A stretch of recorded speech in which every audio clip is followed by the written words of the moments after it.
Hello, friends. Welcome back to the Discerning Life, an invitation to notice God in everything. I'm Steve Macchia, and I'm so thrilled that you have traveled this far. You're on chapter 8, week 8. Here we are. And for some of you, you're wondering, how did it take us this long to get to this particular chapter? Finally, Macchia gives us a process to follow. Yeah, it took me this while on purpose, and I will explain that in just a moment. But I'm in the what we call our back room, and it's underneath this room that used to be just a deck that we had those critters joining us. Still not sure exactly whether they were a skunk or groundhog or whatever, but it took us a while to figure out how to get them out of here, as I describe in this particular chapter, trying to be creative with orange peels and little low lights and all the rest. Nothing worked until we hired the professional to come in and help us with a process. And sometimes discerning God is easy and obvious, and sometimes we need help, and we need a process. We need to know what the questions are that we should be asking. We need to know the resources that are available to us. And when we get to the place where we're actually discerning big questions, it helps to have an outside source come alongside us. And in the book, what I'm doing is providing that outside source for you. That you can figure this out, because there are 10 questions that every leader and leadership team or group needs to be asking.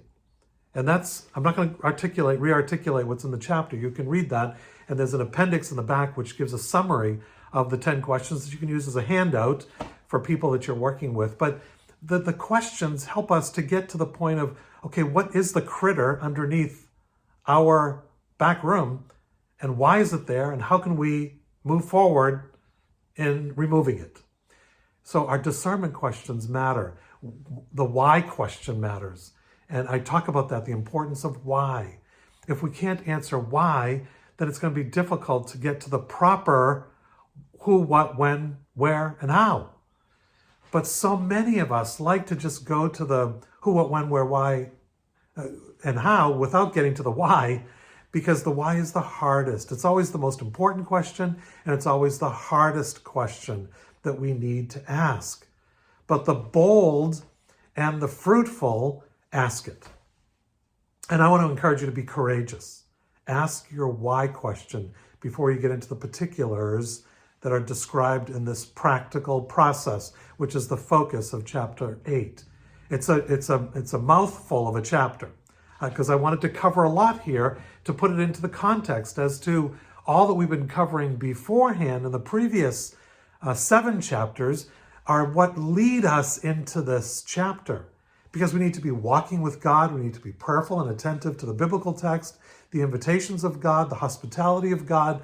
We need to be gracious to one another, kind to one another, large-hearted with one another. And in that place of grace, we enter into a discernment process where we're discerning together the footprint of God that we're to follow. What's the next thing that he's inviting us into? And instead of asking that question at the back end, we ask it at the front end. We say, Lord, would you instruct us? Would you teach us? Would you encourage us? Would you enlighten us? Would you put a light on our pathway so that we know how to walk? Rather than perfunctory opening prayer, lots of conversation around the table, and then Sue says to Norm, would you pray and ask God to bless that? Friends, we need to upend that completely. We need to turn that upside down.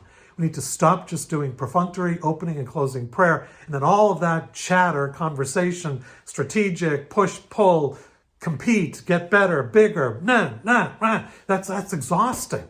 That wears you out.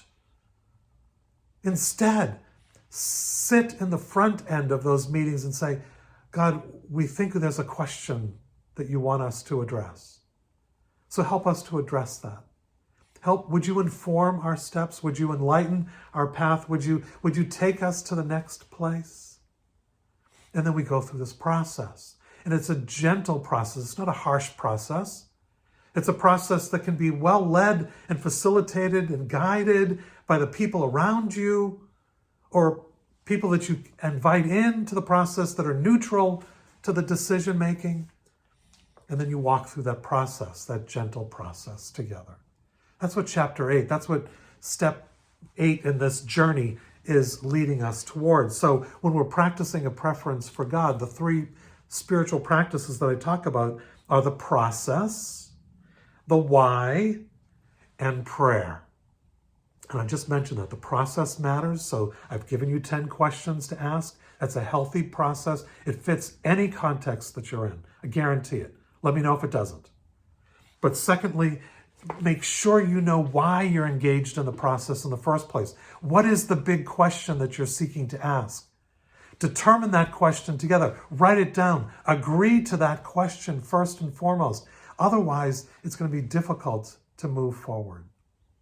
And by practicing in our own prayer closets, the why, the big question.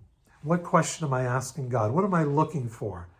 Teach me, instruct me in the way in which I'm to go, and I will follow fervently after you. And then prayer. Prayer is to permeate this process, not just punctuate it, but permeate it. So friends, if we're living a discerning life, it's a prayerful life. Yes, it has practical processes attached to it, but we keep coming back home to the heartbeat of God for us, for the people around us, and for the world that God has called us to serve in his name and for the sake of his kingdom. Thank you for traveling this far. We got 2 more to go. I'll see you next time.